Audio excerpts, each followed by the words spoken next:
All right, strap in everyone because today we're going deep into some pretty dark territory. Oh, boy. We're talking Charles Manson. Yeah. I'm sure everyone listening has heard the name. At least once or twice. It's practically synonymous with the words cult leader Yep. and all the horrific crimes that he orchestrated. Yeah.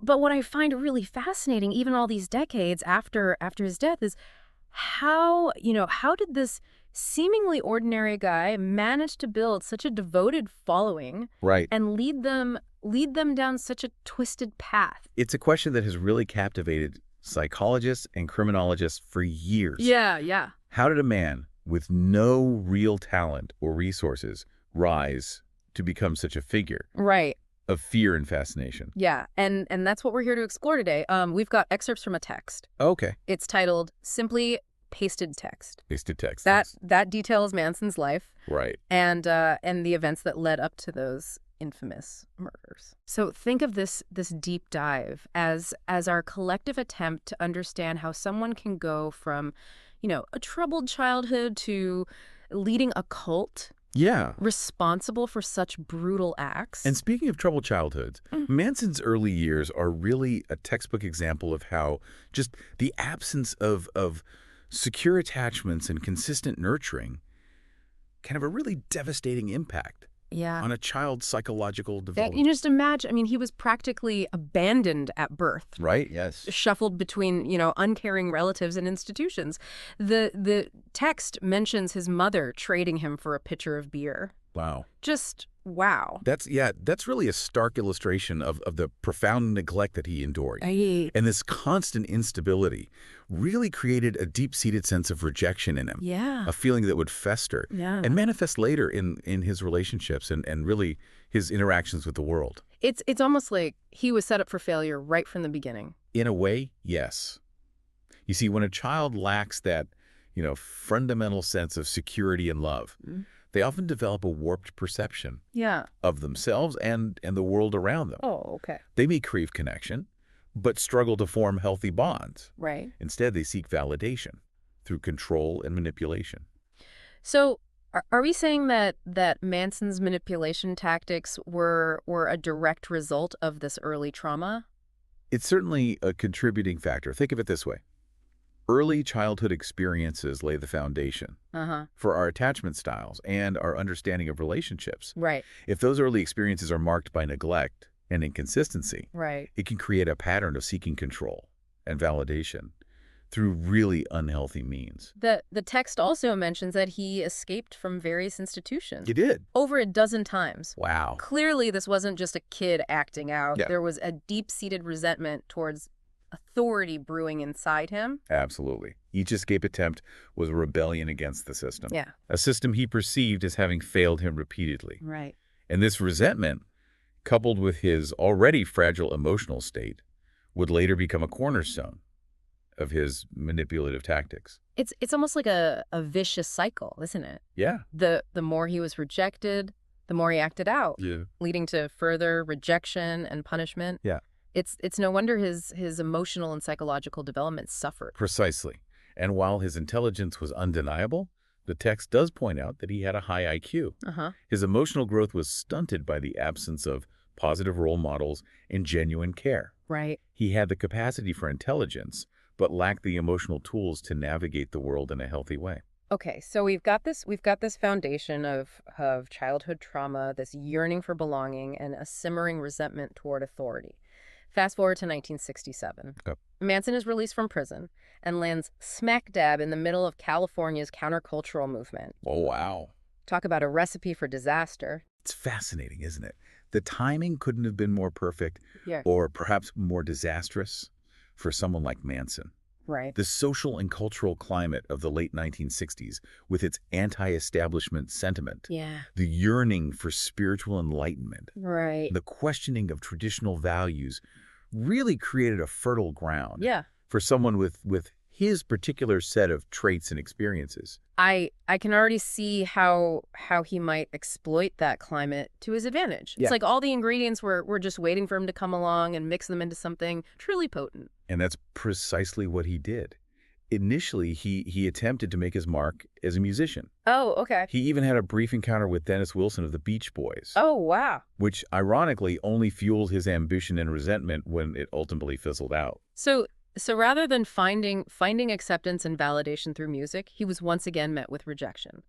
I can only imagine how that fueled his already existing feelings of inadequacy and resentment. Yeah. Remember what we discussed about his need for control? Yes. Well, when music failed to provide him with that control and recognition, he shifted his focus. Okay. He saw an opportunity in the very people who embodied the countercultural ideals. Right, right. Young, impressionable individuals searching for meaning and connection. So instead of trying to fit into the existing system, Right. he decided to create his own. Exactly. He understood that deep-seated yearning for belonging Yeah. that many of these young people felt. Right. They were disillusioned with traditional societal structures, Uh-huh. searching for something more meaningful, something authentic. Yeah. And Manson, with his charisma and his carefully crafted persona, stepped in to fill that void. And let's be honest. He had that undeniable charisma, didn't he? Yeah. That ability to draw people in, to make Yes. them feel like they were part of something special.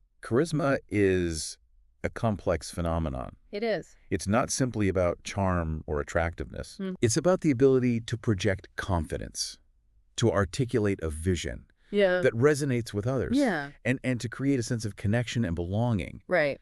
And Manson, in his own twisted way, was a master of these skills. But beneath that charismatic surface, yeah, there was something far darker lurking, wasn't there? there was. It's not all peace, love, and communal living. No, not at all. Yeah. You see, Manson's charisma was a double-edged sword. Okay. It was the tool he used to draw people in, Right. to make them feel seen and understood. Right. But it's also the weapon he wielded to manipulate and control them. It's like a wolf in sheep's clothing. That's a very apt analogy. Yeah. Manson's message was a potent cocktail of countercultural ideals, pseudo-spiritual teachings, and apocalyptic prophecies. Oh. He tapped into the fears and anxieties of the time, Right. weaving them into a narrative Right. where he was the savior, Oh, okay. the chosen one who would lead his followers to safety amidst the chaos. So he was using the very things that drew people to him. Yeah. Their desire for belonging, meaning, and security, to manipulate them into a system of absolute control. Precisely. And to solidify that control, he employed a range of psychological manipulation techniques, Okay. including the use of hallucinogenic drugs, Oh, wow. like LSD, to create altered states of consciousness and break down their existing belief systems. It's like he was rewiring their brains, Yes. replacing their sense of self Yes. with a warped reality where he was the ultimate authority figure. And this manipulation extended beyond the psychological.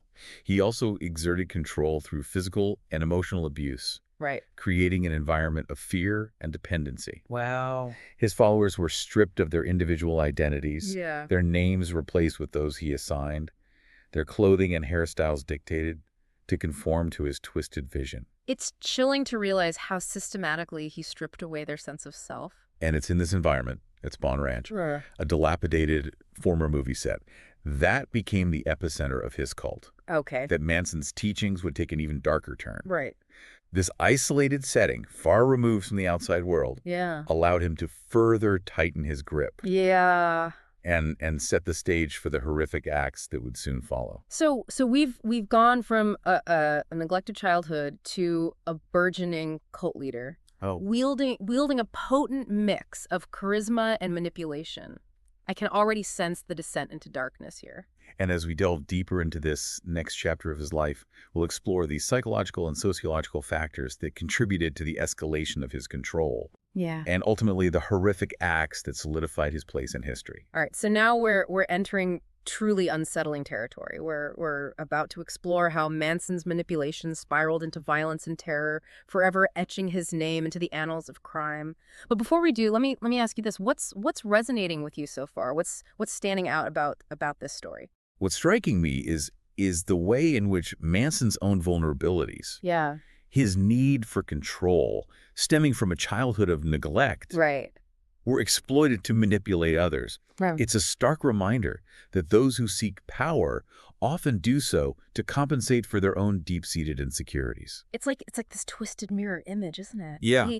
He was seeking to fill the void within himself Yeah. by creating a void in the lives of his followers, filling that emptiness with his own distorted vision of the world. And that brings us to the chilling question of how his followers, many of whom came from seemingly stable backgrounds, Right. could fall so completely under his sway. Right. Yeah. What made them susceptible to his message, to his manipulations? That's what I'm eager to unpack as we continue this deep dive. Okay. It's a sobering reminder that we all have vulnerabilities, and those vulnerabilities can be exploited if we're not careful. Exactly. The Oh. Manson story isn't just about a monstrous individual. Right. It's about understanding the complex interplay of psychology, sociology, and cultural forces that can create the conditions for such tragedies to occur.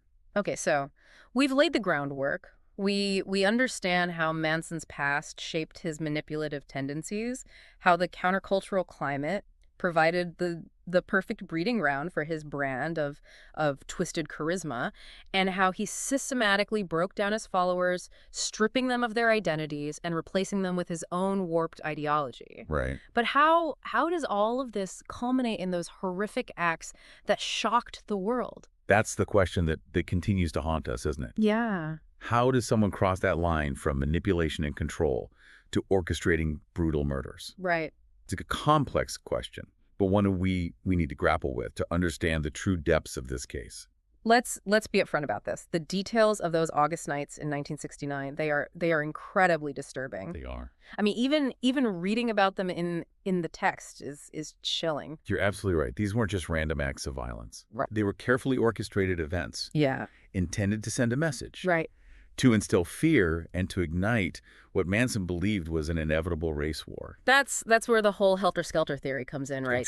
This twisted interpretation of a Beatles song Yeah. that fueled his apocalyptic prophecies and ultimately his descent into violence. Exactly.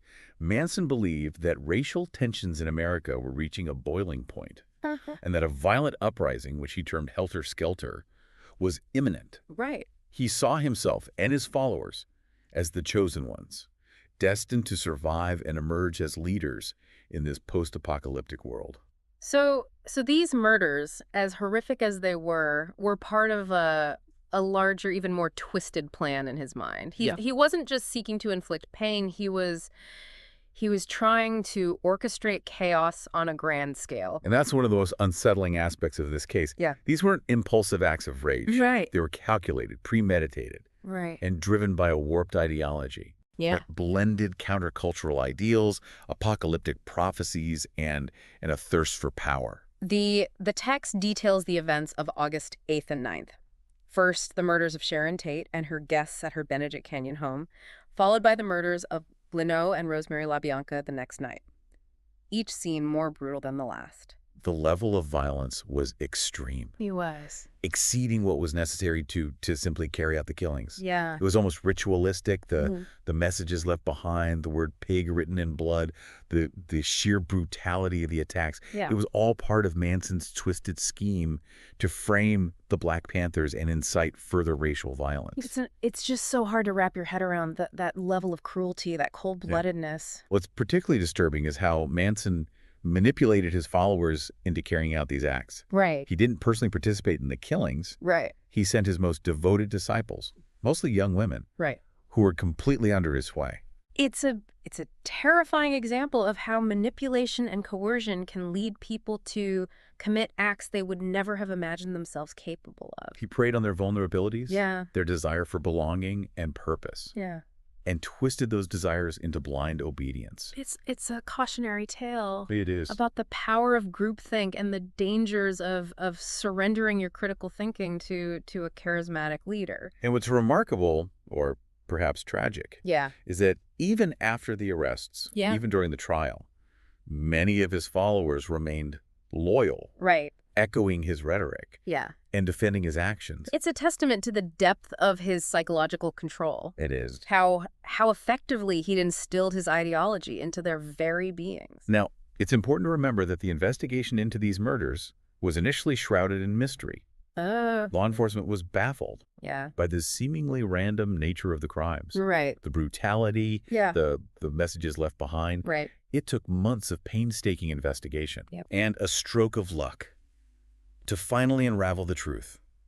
You're referring to Susan Atkins's confession, right? Exactly. The one she made while bragging to fellow inmates about her involvement in the Tate murders. Exactly. It was a classic case of hubris. Right. Her need to boast about her role in those horrific acts, Yeah. ultimately leading to the downfall of the entire family. It's like a dark irony, isn't it? The very thing that fueled her sense of importance, her closeness to Manson, is what brought their world crashing down. Her confession, along with corroborating evidence Uh-huh. and testimonies from other family members, Right. finally led to the arrest of Manson and his followers at Barker Ranch in October 1969. And what about the trial? Oh, the trial. That was a media circus, wasn't it? Absolutely. The Manson trial became a national spectacle, Right. fueled by the horrific nature of the crimes, Right. the charismatic yet menacing presence of Manson himself, and the unwavering loyalty of his followers, who continued to defend him, even as the evidence mounted against them. Remember how he carved an X into his forehead, later transforming it into a swastika? It was a blatant attempt to shock and manipulate, to control the narrative and solidify his image as a rebellious anti-establishment figure. His actions throughout the trial, the outbursts, the defiant stares, the attempts to disrupt the proceedings were all calculated Yeah. to maintain his grip on his followers and to project an image of power, even as he faced the consequences of his actions. But in the end, the jury saw through his charade. In 1971, Manson, along with Atkins, Patricia Krenwinkel, and Leslie Van Houten, were convicted of murder and conspiracy to commit murder. And they were initially sentenced to death. Wow. Though those sentences were later commuted to life in prison when California briefly abolished the death penalty. Which brings us to a question that has always lingered. How did Manson, even from behind bars, manage to maintain a following and retain this aura of notoriety? It's a question that speaks to the enduring power of charisma. Yeah. Even when that charisma is coupled with evil. Yeah. Even from prison, Manson continued to correspond with followers, Right. attract new ones, Uh-huh. and exert a level of influence that is both fascinating and unsettling. It's almost like his imprisonment became a symbol of martyrdom for some, Yeah. further solidifying his status as a countercultural icon, albeit a deeply flawed and dangerous one. It's a complex phenomena. Yeah. On one hand, you have the revulsion at his crimes, Yeah. the horror of what he orchestrated. Mm. But on the other hand, there's this morbid fascination with his persona, his ability to manipulate, to control, to exert power over others. I think it speaks to our innate desire to understand the darker side of human nature, Yeah, to try and make sense of how someone could commit such heinous acts. exactly. And it's a reminder that evil doesn't always present itself in a monstrous form. It can be charismatic, charming, even seductive. It makes you wonder, doesn't it? Could someone like Manson emerge today Yeah. in our hyper-connected, social media-driven world? That's a question worth exploring. Yeah. After all, the vulnerabilities that Manson exploited, the need for belonging, the search for meaning, the susceptibility to charismatic figures, are still very much present in our society. And perhaps even amplified in a world where information overload and online echo chambers can easily distort our perceptions of reality. It raises important questions about the nature of influence, the role of technology in shaping our beliefs, Right. and the importance of critical thinking in a world saturated with information, both true and false. So we've journeyed from the depths of Manson's troubled childhood to the horrors of his crimes, and now we're left grappling with the complexities of his legacy. A legacy that continues to fascinate and disturb, to challenge our understanding of human behavior and the very nature of evil. And as we move into the final part of our deep dive, we'll shift our focus from the past to the present, exploring the lasting impact of the Manson case on our understanding of cults, manipulation, and the ongoing need for vigilance against those who seek to exploit our vulnerabilities for their own twisted ends. You know, we've spent this entire deep dive unraveling this twisted story of Charles Manson. We have. We've explored his troubled past, his his manipulative rise to power and the horrific crimes that really solidified his infamy. It's heavy stuff, I know, but there's a crucial question that we haven't really addressed. What can we as individuals learn from this dark chapter? How can we safeguard ourselves and others from falling prey to similar, charismatic but dangerous figures? That's the essential takeaway, isn't it? Right. We can't simply dismiss Manson as a monstrous anomaly, Right, a right. one-off aberration. Yeah. His story, as disturbing as it is, holds valuable lessons about the nature of manipulation, the allure of these charismatic leaders, and really the vulnerabilities that we all share. I think it's easy to distance ourselves from this kind of story, to think, oh, that would never happen to me. I'm too smart, I'm too independent to fall for something like that. But as we've seen, Manson's victims weren't naive or stupid. Right. They were searching for meaning, They were. for connection, for something more than what conventional society offered them. Precisely. Yeah. And those desires, the longing for belonging, for purpose, for someone who understands us, these are universal. They're part of what makes us human. But those very desires, if left unchecked, can also make us vulnerable Yeah. to manipulation. So it's not about being suspicious of everyone we meet or distrusting anyone who's charismatic. Right. It's about being aware of the tactics that manipulators use, the red flags that signal when someone might be trying to exploit our vulnerabilities. Exactly. Yeah. And one of the most common tactics, as we've seen in Manson's case, Yeah. is isolation. Cults and even less extreme forms of manipulative relationships often thrive on separating individuals from their existing support networks. It's like they want to create an echo chamber. Yes. Where their voice is the only one you hear, their perspective the only one that matters. You're exactly right. They may discourage contact with family and friends, Yeah. frame outside perspectives as dangerous or threatening, Right. and create a sense of dependency where the leader becomes the sole source of information and validation. That makes sense. The more isolated you are, the more susceptible you become to their influence. It's like they're slowly chipping away at your sense of self, replacing it with their own ideology. Another red flag to watch out for is the use of loaded language, oversimplifications of complex issues, Right. and an insistence on unquestioning obedience. Manson certainly excelled at that, didn't he? He twisted the meaning of songs, He did. preached about a coming apocalypse, Yeah. and demanded absolute loyalty from his followers. It's like he created this alternate reality Yeah. where his word was law, and any dissent was met with punishment. And don't forget the allure of belonging, the promise of being part of something special, something bigger than oneself. Hmm. That's a powerful motivator, especially for people who are feeling lost or disillusioned.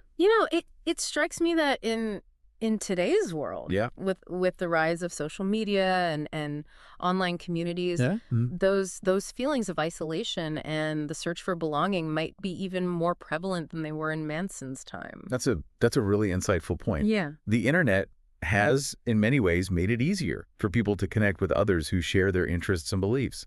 But it has also created new avenues for manipulation and exploitation. Think about online echo chambers, where misinformation can spread unchecked, Right. or extremist groups that use social media to recruit vulnerable individuals. So in a way, the digital age has amplified the very vulnerabilities that Manson exploited. Yes. It's like we're all carrying around these little pocket-sized versions of Spawn Ranch, Right. constantly connected to a world of information and influence that can be both, empowering and dangerous. That's a powerful analogy. Yeah. And it highlights the importance of developing critical thinking skills, Right. of learning to discern fact from fiction, Yeah.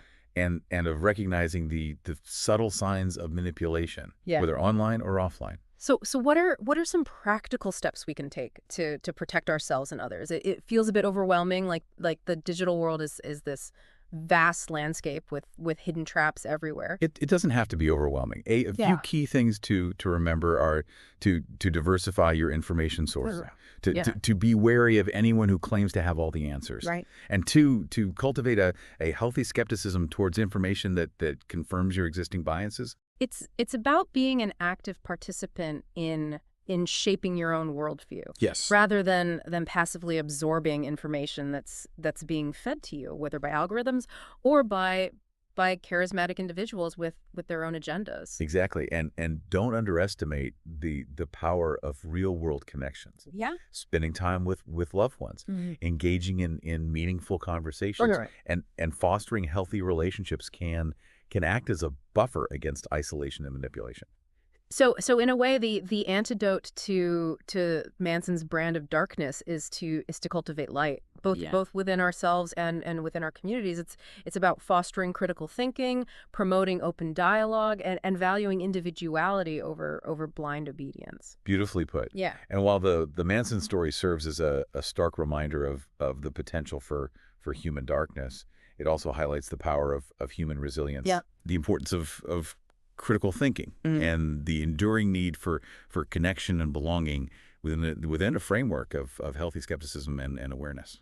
We've covered a lot of ground in this deep dive, and I know it's been intense, but I believe that by understanding the darkness, by shedding light on the manipulative tactics used by individuals like Manson, we can better equip ourselves to navigate the complexities of the world around us. We can learn to recognize the red flags, to protect ourselves and others, and to cultivate a more critical and discerning approach to the information and influences that shape our lives. And perhaps by engaging in these conversations, by exploring the darker aspects of human nature, we can contribute to a world where such tragedies are less likely to occur.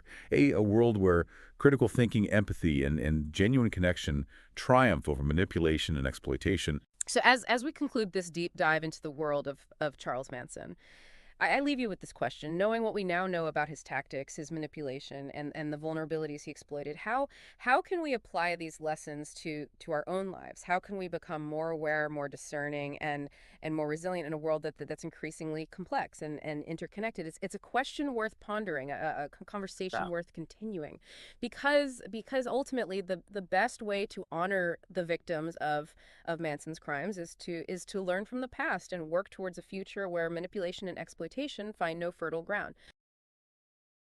Thank you for listening to this podcast. Make sure to subscribe and like this video for more stories that will keep you awake at night. Don't forget to hit the bell icon so you never miss a tale of terror.